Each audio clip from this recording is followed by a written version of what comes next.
Amigas y amigos, si definitivamente no hay revocatorio este año, la culpa es de la dirección de la oposición, no del gobierno ni del chavismo, y mucho menos del Consejo Nacional Electoral, que ha actuado con absoluta transparencia y apego a la ley.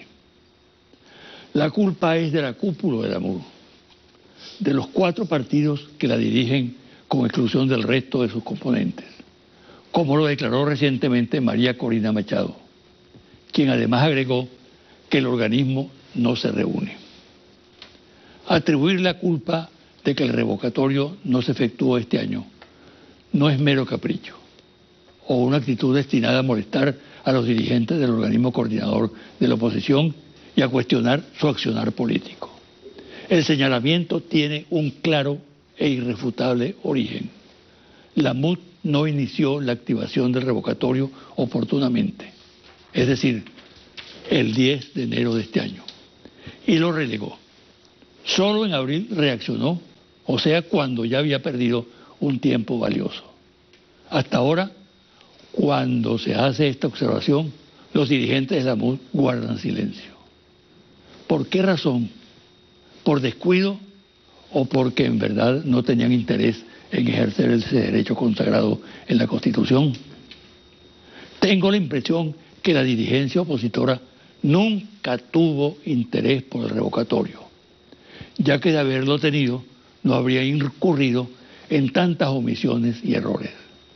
Considero que el revocatorio era una bandera para impulsar la desestabilización, que es la única política coherente que practica la oposición desde que el chavismo bolivariano asumió el poder.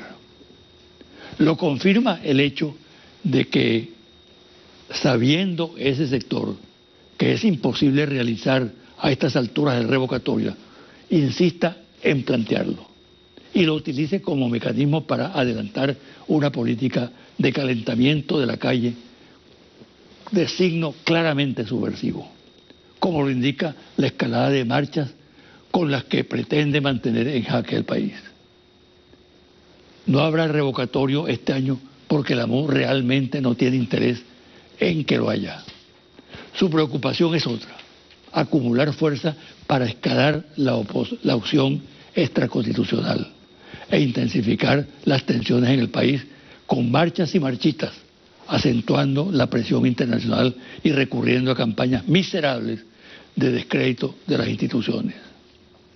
Por ese camino, el del ejercicio irresponsable de la función opositora, el mismo del 11 de abril, con el golpe fraguado por los que siguen dirigiendo a la oposición, el paro petrolero, el terrorismo y las guarimbas, avanzan hacia otra derrota y le ocasionan, de paso, graves daños al país.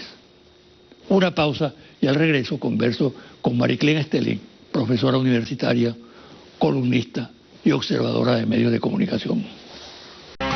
Mi entrevistada de hoy, Mariclén Estelín, ha estado varias veces en este programa en momentos bastante importantes del país. Y como en este momento las circunstancias son muy especiales, creo que lo que una mujer como ella puede aportar desde el punto de vista crítico, con una singular objetividad, justifica plenamente la entrevista. Bienvenida, Mariclén. Gracias, José Vicente, pues gracias por las palabras y por la invitación. Tú escribiste el domingo pasado, domingo 11, un artículo, tu columna en Última Noticia, titulado Torneo de Credibilidad y Legitimidad. Repito, torneo de credibilidad y legitimidad. Claro. ¿Qué significa eso? En este escudriñar al país en que uno se encuentra, porque escribir semanalmente te obliga a ti como que a estar escudriñando el país. Yo creo que esa es una de las aristas de la confrontación que existe en este momento entre gobierno y oposición. Esa es una arista que está como por detrás de todo, que es la confrontación en torno a la legitimidad y credibilidad de un presidente y de una gestión de gobierno.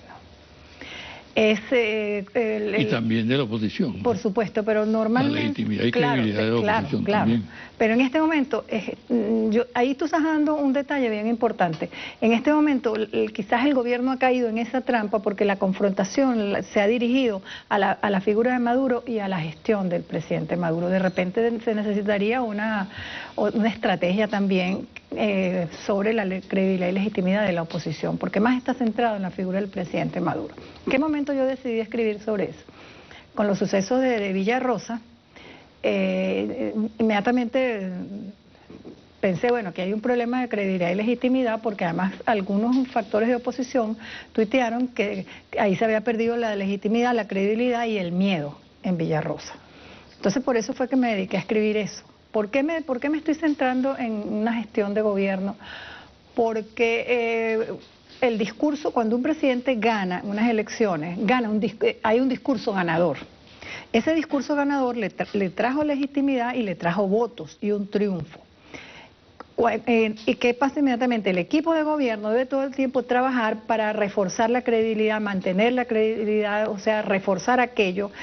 Y la oposición, por supuesto, comienza a trabajar para deslegitimar y para horadar la credibilidad de la gestión de gobierno y del presidente, que fue el ganador con un discurso ganador. En este momento esto se ha exacerbado.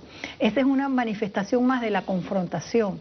La oposición tiene una estrategia muy, muy fuerte dirigida a deslegitimarlo, a que perdamos la confianza, a que deje de ser creíble el presidente y su gestión de gobierno. Y también cuando tú horadas la legitimidad, ya no hay obediencia, también se socava la obediencia y obligan al presidente y a utilizar la coacción o la fuerza. Van como empujando a la gestión de gobierno hacia la coacción o la fuerza. Eso está planteado, no sé si es subterráneo, pero eso está allí.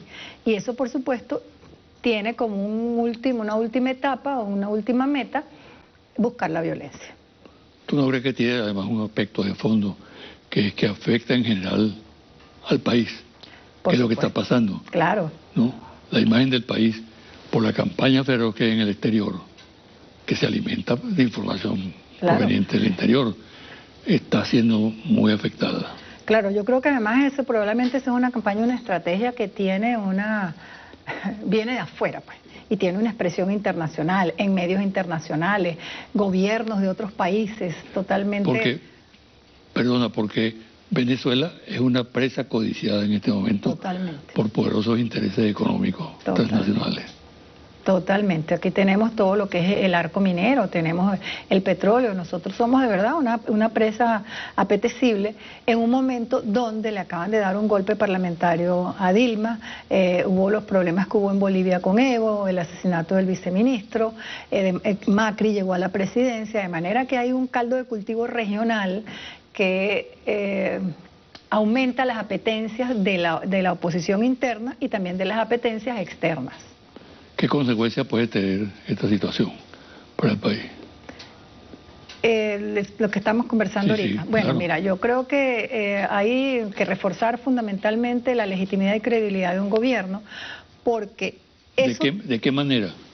Bueno, demostrando que la gestión es positiva, demostrando que ya están llegando productos a los anaqueles, demostrando que se está haciendo una confrontación a la guerra económica, además a mí me parece muy importante el discurso de paz y la diplomacia de paz que tiene en este momento el gobierno, porque deja al descubierto una oposición que en realidad no está buscando la paz, está buscando la violencia, y esto, sobre lo que yo escribí, es una vía para buscar la violencia. Yo creo que estamos en un momento difícil, en un momento crítico, porque cuando se horada la credibilidad y legitimidad y se llama a marchar, el límite entre una marcha pacífica y democrática y en paz está ya horadado, está permeado, porque a la cantidad de gente que estamos llamando a marchar han perdido la credibilidad, no perciben a ese gobierno como legítimo, tampoco perciben al presidente Maduro como legítimo.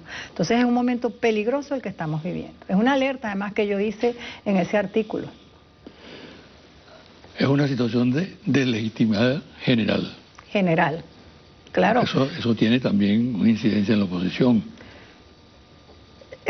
En la medida en que el gobierno también tiene su estrategia de deslegitimar a la oposición, por supuesto que sí.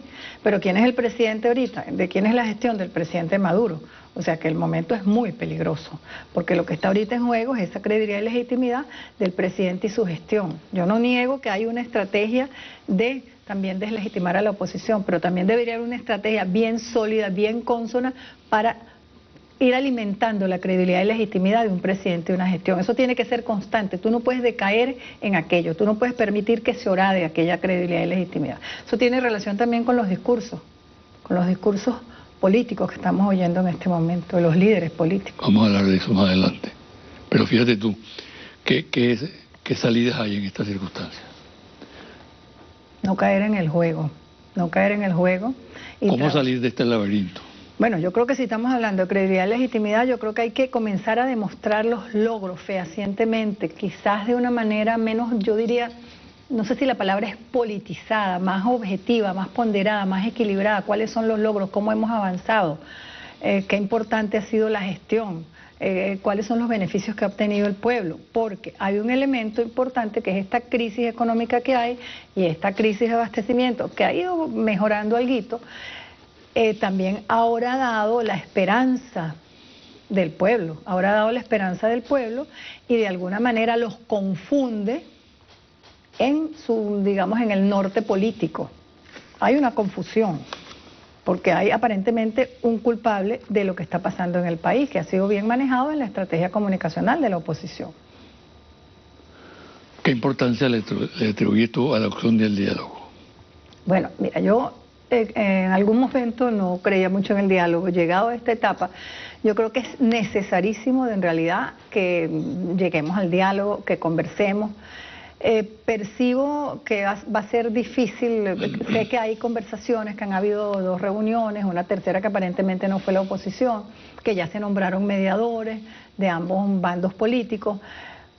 Pero yo percibo un discurso muy diferente del gobierno. Es un diálogo por la paz, un diálogo por la no violencia, ¿verdad? Es un diálogo como más amplio. El diálogo que está pidiendo la oposición, y lo han repetido últimamente, es un diálogo sobre el referéndum revocatorio. Entonces tenemos 2 grupos que se están aparentemente reuniendo, pero donde 2 grupos que persiguen, uno, cuándo va a ser el referéndum revocatorio, presionar. Yo voy a dialogar, pero si hacen el referéndum revocatorio. Y aquí hay un diálogo mucho más amplio que me imagino que incluye otras dimensiones de los conflictos que estamos viviendo últimamente aquí en el país. Pero fíjate, Mariclín, de acuerdo a las encuestas, más del 80% de los venezolanos es partidario del diálogo, invoca el diálogo permanentemente. Claro. En lo cotidiano y en circunstancias muy especiales, ¿no? Con esa base social, política, y además con la determinación de gente tanto del chavismo como de la oposición, porque últimamente se han abierto las puertas para que la gente en la oposición, donde eso era un tabú completo, ya están asumiendo el tema del diálogo. Se abre el camino para avanzar en esa dirección. Y tenemos la experiencia de Colombia, ¿no? Resulta que los colombianos tenían casi 60 años matándose. Y de golpe aceptaron el diálogo. Claro. Pero allá es un buen ejemplo. Es un buen ejemplo, ¿no? Pero porque uno no puede esperar a que la gente se mate para dialogar. Exactamente, es un buen ejemplo, sí y no. No en el sentido de que vamos a esperar 60 años para llegar a un acuerdo. O sea, en Colombia además el problema era mucho más grave porque había una violencia física, estábamos destruyendo físicamente al otro. Las ventajas del momento venezolano y del proceso venezolano, y lo he dicho en varias ocasiones, es que nosotros hemos encontrado como diversas dimensiones para confrontarnos, diversos espacios para confrontarnos, y no hemos elegido como tal la violencia física, de eliminar físicamente al otro. Han habido sucesos esporádicos. Pero no hemos escogido ese camino. ¿Qué distancia hay entre esa violencia física y la violencia en el lenguaje? La violencia en el lenguaje, que es muy fuerte en este momento, para mí es una válvula de escape, que podría ser que permita alejar la violencia física. Pero puede ser un incentivo también. También puede ser un incentivo, y en este momento habría que alertar sobre ese lenguaje escatológico de violencia, desacreditador del otro, que no creo que es conveniente, porque demuestra una suerte de sordera y de distancia del liderazgo político de uno u otro bando con ese 80% que desea diálogo, porque ese 80% en realidad es la víctima final de todo lo que está pasando aquí. Porque ese 80% lo que quiere es vivir en paz, ese 80% no está en la confrontación de poderes, no está en la confrontación mediática, está viviendo y quiere un país en paz y además nosotros somos un país amistoso, amigable, tenemos una tradición de la que nosotros nos sentimos orgullosos, nos gusta la fiesta, el chiste, la conversación, en una cola conversas con el otro, la gente que viene del extranjero se impresiona con lo abierto que somos nosotros, abrimos nuestras casas a la gente que viene de afuera, tendemos la mano, y en este momento es una Venezuela que desconocemos lo que se está viviendo. El lenguaje en general de los dirigentes políticos se conecta con la realidad. No, yo creo que ahí hay una desconexión por lo mismo que estamos analizando, porque hay un pueblo que está pidiendo 80% diálogo y hay unos líderes políticos que están mirando, tienen una mirada muy concreta, muy a corto plazo, muy simplista. Yo quiero destruirte a ti, te voy a destruir a través de los medios, a través de las redes, te voy a destruir con las marchas y te voy a destruir con el lenguaje. De los dos sectores estoy hablando yo. Esa es una mirada muy simplista, muy cerrada, muy cortoplacista. Vamos a hacer una pausa y al regresar vamos a hablar de golpe y estabilidad institucional. Mariclín, yo creo que es muy difícil un golpe al estilo clásico, ¿no? Un poco la repetición del 11 de abril en la misma circunstancia. Es que es difícil. No, es muy difícil. Hay una Fuerza Armada totalmente distinta a la del 11 de abril, a la de la Plaza Samira. Totalmente. ¿No? Y hay un pueblo que ha interiorizado la democracia, cree en la democracia, la asume con sus imperfecciones, pero está consciente de que la opción frente a una democracia es una dictadura. Claro. Y yo presumo que la mayoría del pueblo venezolano no quiere una dictadura, del signo que sea, no. Pero a pesar de eso, tú sabes que las brujas vuelan, ¿no? De todas maneras, está latente en ciertas personas, en ciertas instituciones, la idea de que puede haber un golpe, ¿no? A esto oponemos la estabilidad institucional, que es una realidad. La democracia venezolana ha soportado embates tremendos, y sin embargo las ha aguantado, y más las instituciones de la Quinta República, ¿no? Que han llevado palos desde hace 17 años, ¿no? Y sin embargo están allí, intactas. Para un analista como tú, ese dilema, ¿cómo se plantea? Mira, yo veo, la posibilidad de golpe siempre está, que tú lo dijiste, pero yo la veo lejana. Yo la veo lejana, primero porque hay, yo diría, ese compromiso del pueblo popular con procesos democráticos. Luego porque este aprendizaje que ha hecho el pueblo desde que llegó Chávez al poder es un aprendizaje de participación a través de diversos canales. Yo creo que sí ha habido esta palabra que a mí no me gusta mucho, que la usó Chávez en algún tiempo, de haber un empoderamiento bien importante del pueblo, y yo pienso que se han descubierto otras vías y otros canales de participación. Yo no niego que puedan haber factores radicales en este momento que estén jugando a un golpe de Estado, dado, yo diría, el fracaso de la oposición y sobre todo el fracaso reciente en relación a la Asamblea Nacional, que ofreció a los 6 meses salimos de Maduro, que se vendió como un suprapoder, con poderes inmensos, y ofreció como que villas y castillos, y eso no se ha podido cumplir. Es más, ha ido como, yo diría, disminuyendo como ese peso que había logrado hasta comunicacionalmente la Asamblea. De manera que yo creo que, espero no equivocarme, que yo creo que cualquier posibilidad de golpe no está cancelado definitivamente, pero sería bastante dificultosa en la Venezuela actual que estamos viviendo, porque lo que conversábamos en el negro, a pesar de las colas inmensas que se hacen, que no se puede negar que uno las ve, donde la gente pasa horas enteras y sin embargo de allí eso no ha evolucionado en situaciones de violencia. Hubo casos y han habido casos, pero las colas no se han convertido en un germen de la violencia, como se intentó en algún momento. De manera entonces que yo creo que eso también tiene que ver con este pueblo venezolano que es verdaderamente democrático y las expectativas siempre que hay de procesos de elecciones.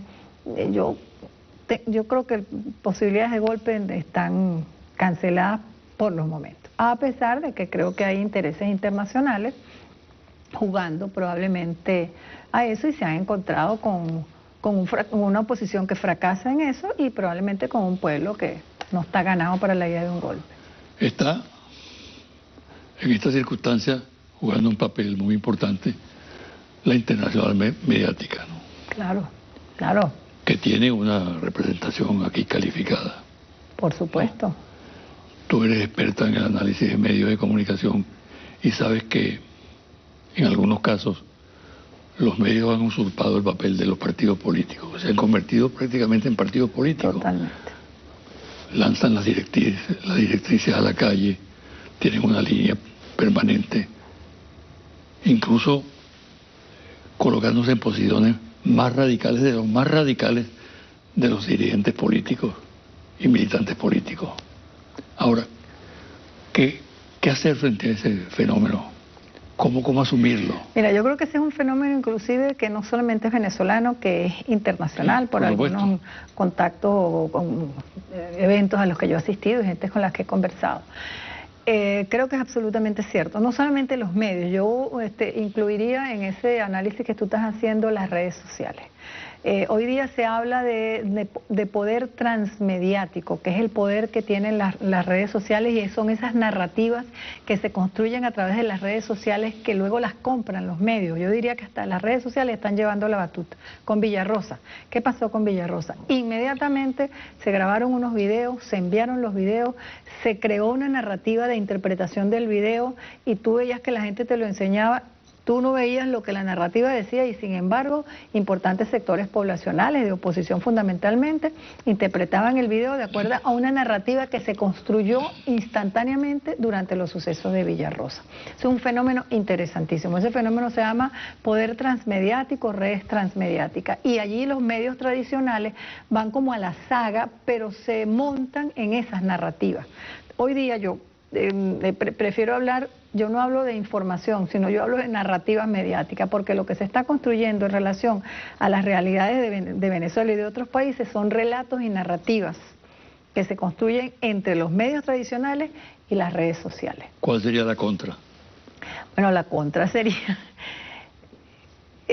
tratar de dar informaciones bastante objetivas de lo que está sucediendo en el país, responder rápidamente. Yo tengo ¿Tú crees que la objetividad tiene mercado? Equilibrada. ¿Mercado? Bueno, pero yo creo que hay que intentar de la manera como tú lo vendas. El mercado tú te lo ganas de manera como tú vendas tu producto, ¿verdad? Bueno, vamos a vender ese producto. Fíjate tú, con lo que sucedió en Villarrosa, yo creo que la respuesta oficial llegó muy tarde. Porque a mí me llegaron primero esos videos que se estaban grabando prácticamente en el momento en Villarrosa y las narrativas que construyeron las redes y que empezaron a replicar las páginas web, los medios tradicionales y la respuesta fue como muy tarde. Ya la gente creía ver en los videos lo que las narrativas habían dicho. Yo pienso que el sector oficial, los medios oficiales, los tuiteros que llaman los tuiteros chavistas y las páginas web afines, yo diría, al sector oficial, pues tienen la obligación también de no involucrarse tanto en ese conflicto político y en esa pelea política, sino deberían tener una obligación de informar ventajas y desventajas, deficiencias, metidas de pata, etcétera. Eso debe estar allí también analizado y descrito, porque de eso se aprovechan los medios de oposición, las redes de oposición, en los errores. Todo el mundo tiene errores, en las deficiencias, en cualquier metida de pata, en porque un ministro dura tan poquito, porque tú informas algo y a los 2 días dice que fue un error de tipeo, de imprenta. Inmediatamente eso se lo agarra el otro lado y el sector oficial pues queda asombrado de lo que está pasando. ¿Tú no crees que eso que tú llamas el poder oficial, no, que es el poder institucional, aquel que emana de una elección, por ejemplo, está muy inerme frente a ese tipo de de política comunicacional. Total y absolutamente. Hay una suerte de parálisis. Y el país, digamos, en el país hay problemas urgentes en este momento, que los vives tú, los vivo yo, todos los que están aquí en el estudio. Y yo creo que los medios públicos deberían de alguna manera reseñar también ese país, por supuesto, desde una perspectiva oficial, de una perspectiva de medios públicos, pero ese país debe ser reseñado, porque como alguien denunció, entonces hay como dos países, el país de la oposición, de los medios de oposición, y el país de los medios públicos. En ninguno de los dos es cierto. Algunos medios privados han tomado la decisión tímidamente de tratar de ubicarse como en el centro y mostrarnos un país más real, con éxito alguno, con menos éxitos otro, pero tú encuentras esfuerzos en medios impresos, esfuerzos en medios televisivos, esfuerzos en medios radiales, de reseñar ese país que es lo que realmente estamos viviendo nosotros. Nosotros no estamos viviendo ni el país de la oposición, ni estamos viviendo el país de los medios públicos. Es otro país el que estamos viviendo. ¿Quién nos reseña a nosotros ese país que estamos viviendo? ¿Quién nos comunica realmente ese país que estamos viviendo y sufriendo y gozando y disfrutando, venezolanos y venezolanas? Mira, algo que pudiéramos llamar la siembra del pesimismo. Es una realidad. Es exitosísima. Exitosísima, muy deprimente para Venezuela, para su imagen. Es algo que conduce a la desesperanza, claro, al desánimo en la gente. Es decir, el país se está derrumbando, aquí hay que salir corriendo, ¿no? Porque si no corre el riesgo de morirse de hambre o de que lo maten en una celda, en una calle oscura por allá, ¿no? Claro. Bueno, pero fíjate que yo el domingo pasado entrevisté a Aristóbulo. Y él hizo unas consideraciones muy importantes acerca del optimismo, ¿no? Que si hay razones para estar optimista, citó datos incluso, claro, ¿no?, de obras reales, concretas del gobierno, y no solamente del gobierno, sino de los venezolanos que no participan del pesimismo, ¿no? ¿Cómo asumir ese tema que es tan importante? Bueno, fíjate tú, es necesario entonces ver tu programa y ver que estás entrevistando a Aristóbulo para saber eso. Bueno, eso vamos a convertirlo en una realidad mediática, en una realidad comunicacional. ¿Por qué tiene que venir Aristóbulo a decir eso aquí, a hablar de hablar del optimismo? El pesimismo es la negación de cualquier futuro. Y se ha sembrado el pesimismo, como tú dices, tan es así que hay una fuga importante de gente joven que se está yendo del país, que les va bien en el país, pero me dice, me voy porque mi hijo no tiene futuro. Yo le pregunto, ¿por qué te vas? Bueno, porque tengo un bebé y quiero tener más hijos y mi hijo aquí no tiene futuro. Y la gente está partiendo con contratos, sin contratos. Hay una importante fuga que hay que tomarla en cuenta. Bueno, tiene que haber una estrategia comunicacional de siembra. Pero parece que hay algunos que se devuelven con los... Porque no encuentran... Sí, que se devuelven porque por la misma esencia de nosotros los venezolanos. Tú vas a otros países, inclusive de la región latinoamericana, y te encuentras una gente que es muy cerrada, que no es una gente abierta, que no es una gente que te dice vete por la casa, no tienes donde dormir, duermes ahorita, mañana yo te llevo, busco un apartamento o un cuarto. Eso no existe en muchísimos países de la región nuestra.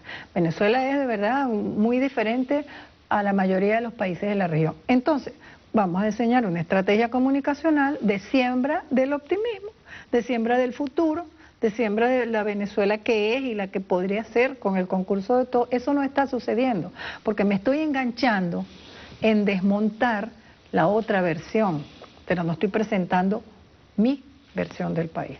Ahí hay un elemento de enganche en la versión del otro y de enganche en la destrucción del otro. Finalmente, Mariclín, el tema es el revocatorio. Si es revocatorio este año o si el revocatorio queda para el próximo año. Yo creo que es fácil decirlo, pero es muy complicado el manejo de ese tema. ¿Qué puede pasar si no hay revocatorio este año? Bueno, yo pienso que la oposición se está preparando para eso, con la llamada a la toma, que yo lo llamo no toma, del 1S, ¿verdad? Ya las marchas que están llamando, la oposición se está preparando activamente para acudir a los espacios públicos en el caso de que no haya revocatorio. Esas marchas no son gratis. Esas marchas tienen una finalidad. Eso que tú dices es un eufemismo, porque ¿en qué consiste eso? Porque si ellos se reaccionan en una escala de violencia, se presenta una situación sumamente complicada desde el punto de vista del orden público. Bueno, cuando tú estás en estado de desesperación, ellos han colocado todos sus huevos en una sola canasta, ¿verdad? Que es el referéndum revocatorio, la oposición. Por los vientos que soplan, quizás no pueda ser este año. Algunos consideran que fue un error eso, claro, que han debido ponerle énfasis en las elecciones de gobernadores. En las elecciones de gobernadores, ahí cometieron varios errores que los están pagando. Si el revocatorio no se da, hay un fracaso, ya se concreta el fracaso como tal. Pero el mismo hecho de haber colocado el revocatorio como un fin en sí mismo de la estrategia de la oposición, los está desarticulando internamente. Ahí estuvo el deslinde de María Corina Machado hace poco. Entonces se está fracturando la oposición porque su única meta aparentemente es un referéndum revocatorio presidencial este año. Pareciera que no va a ser así. Entonces ellos están preparando la calle, pero frente a la calle que está preparando la oposición, a mí me gustaría destacar lo que yo llamo el despertar del músculo chavista madurista que está ocurriendo sobre todo en el interior del país. Aquellas marchas de los 2000, etcétera, del 2002, 3, 4, hasta el 2006, 2007, creo yo, que eran unas marchas llenas de pasión y de compromiso político y de construcción de un país. Esas marchas habían ido muriendo, convirtiéndose en otro tipo de manifestación. ¿Sí? En este momento yo siento que hay un renacer con ese compromiso, con esa pasión, con la construcción de un país. Eso es muy importante, todo lo que ha venido ocurriendo en el interior del país, y cuando tú comparas esas expresiones del oficiales, del chavismo madurismo, con las expresiones en los espacios públicos de la oposición, tú te das cuenta que hay una diferencia inmensa. En una manifestación que a lo mejor fue inmensa, yo no sé, muchísima gente, que empezó a las 8 y terminó a las 2 y todo el mundo se va feliz para su casa. Algunos no estaban muy felices, los que tuitearon. Tú siempre has sido muy optimista, ¿no? ¿Lo sigues siendo? A veces. Yo hoy te puedo decir que tengo un optimismo permeado por preocupación. Por una preocupación por el momento político que estamos viviendo, por una suerte de, yo creo que los dos bandos políticos están entrampados en una lucha que yo hasta la llamaría intestina, de destruirse las cúpulas, y de alguna manera nos han ido olvidando a los ciudadanos y ciudadanas comunes. Es un poco la impresión que tengo en ese sentido. Bueno, yo diría que tengo pesimismo, creo que pareciera que se están abriendo puertas en este momento, pero estoy altamente preocupada por en lo que se está convirtiendo la confrontación política, al no haber escenario electoral, que pareciera que va a haber en el 2017, entonces yo creo que se complica la confrontación con todas estas aristas que hemos estado tocando. Bueno, muchísimas gracias. A ti, José Vicente. Y mucha suerte. Igual, gracias. Placer. Una pausa y al regresar los confidenciales. Y ahora los confidenciales. El grupo de amigos Venezuela-Estados Unidos ha estado realizando reuniones en Washington con la asistencia de empresas como Procter & Gamble, Coca-Cola Company, American Airlines, DirecTV, AT&T, Georgetown University, IBM, Cargill, Volvo, Mack Truck, Agrenco. Funcionarios de los Estados Unidos como Caleb McCarthy, director de la oficina del presidente del Comité de Relaciones Exteriores del Senado, del Departamento de Estado, Michael Fitzpatrick, y de Greg Schaefer, director de la Oficina de Asuntos Andinos. Los temas tratados son: primero, debe haber diálogo entre gobierno y oposición. Son los venezolanos quienes deben encontrar solución a sus problemas. Número 2, el gobierno de los Estados Unidos sigue con mucha atención la situación venezolana, aunque hay quienes creen que no tiene toda la información que debería tener. El subsecretario de Estado para Asuntos Políticos, Tom Shannon, cuando estuvo en Caracas, fue claro al hablar con gobierno y oposición sobre la base de que debe haber un diálogo entre ambos que rechace la violencia. Los contactos han continuado.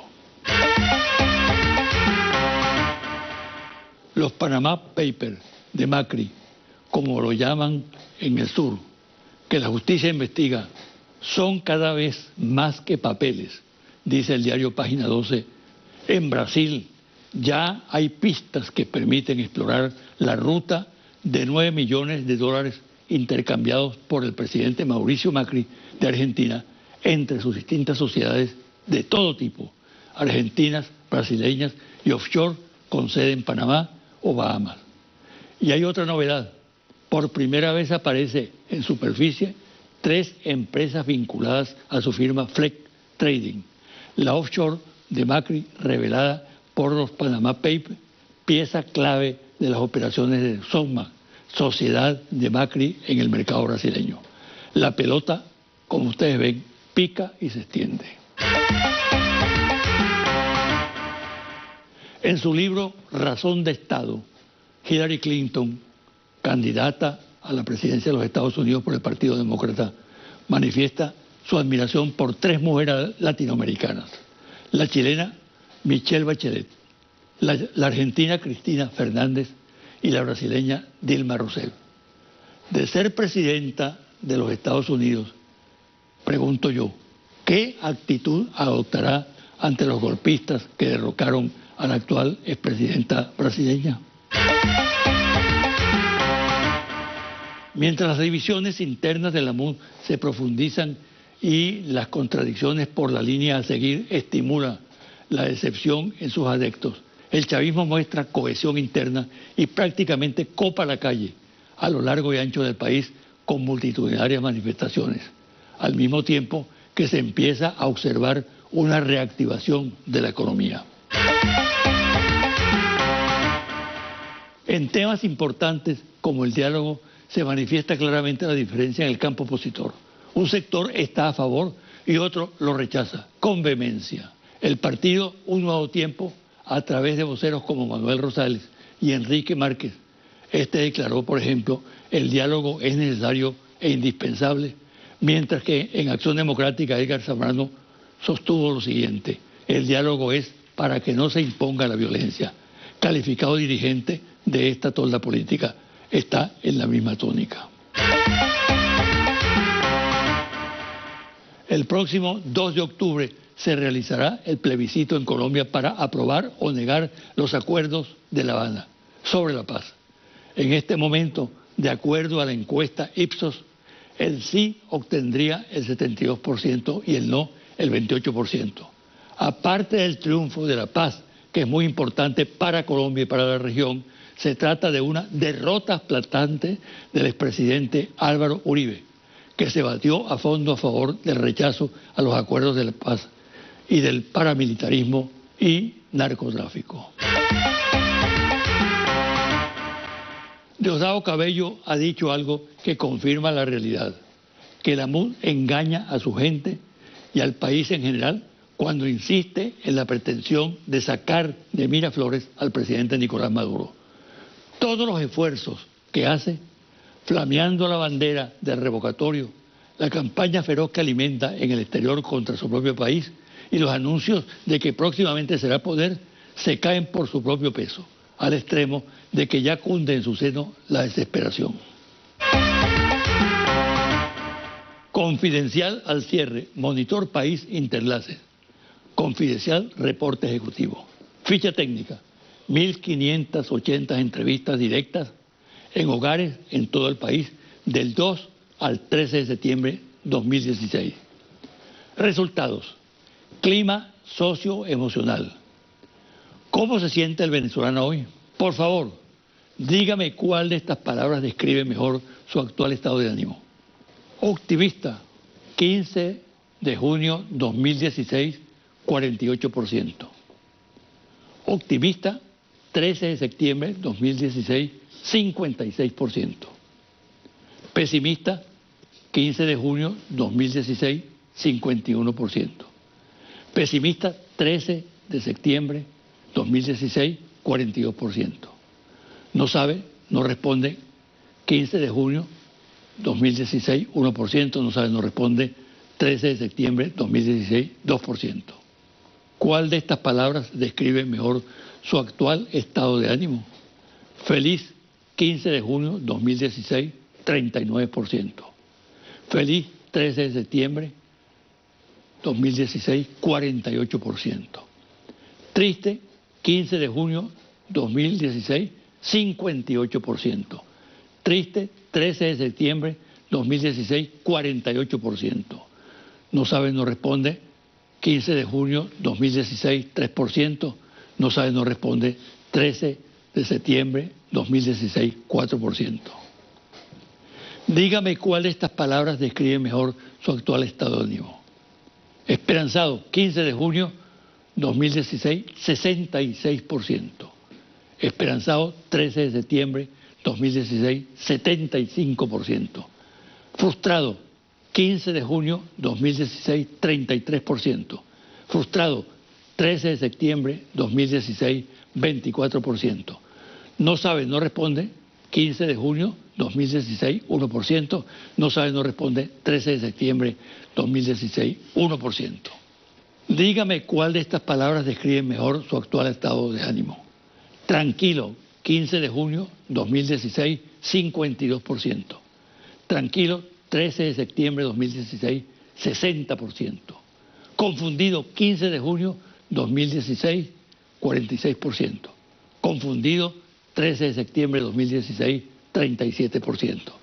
No sabe, no responde, 15 de junio 2016, 2%. No sabe, no responde, 13 de septiembre 2016, 3%. Dígame cuál de estas palabras describe mejor su actual estado de ánimo. Contento, 15 de junio 2016, 25%. Contento, 13 de septiembre 2016, 31%. Molesto, 15 de junio 2016, 73%. Molesto, 13 de septiembre 2016, 66%. No sabe, no responde, 15 de junio 2016, 2%. No sabe, no responde, 13 de septiembre 2016, 3%. Dígame cuál de estas palabras describe mejor su actual estado de ánimo. Confiado, 15 de junio 2016, 21%. Confiado, 13 de septiembre 2016, 27%. Preocupado, 15 de junio 2016, 78%. Preocupado, 13 de septiembre 2016, 72%. No sabe, no responde, 15 de junio 2016, 1%. No sabe, no responde, 13 de septiembre 2016, 1%. Pensando ahora en la actual situación que vive el país, ¿usted diría que con frecuencia siente rabia o furia por no poder cambiar las cosas, o más bien diría que está calmado y paciente esperando que la situación mejore? Calmado y paciente, 62%. Rabia o furia, 37%. No sabe, no contesta, 1%. Con frecuencia usted siente miedo por lo que pueda ocurrir en el país, o por el contrario, se siente confiado en que no ocurrirá nada malo. Confiado, 61%. Miedo, 37%. No sabe, no contesta, 2%. Como ustedes pueden ver, la tendencia, de acuerdo con las cifras de Interlace, es hacia el optimismo, hacia la esperanza. Estos datos son muy importantes para evaluar la situación real del país en estos momentos. Hasta aquí el programa de hoy. Me despido hasta el próximo domingo a las 9 de la mañana por este su canal Televen.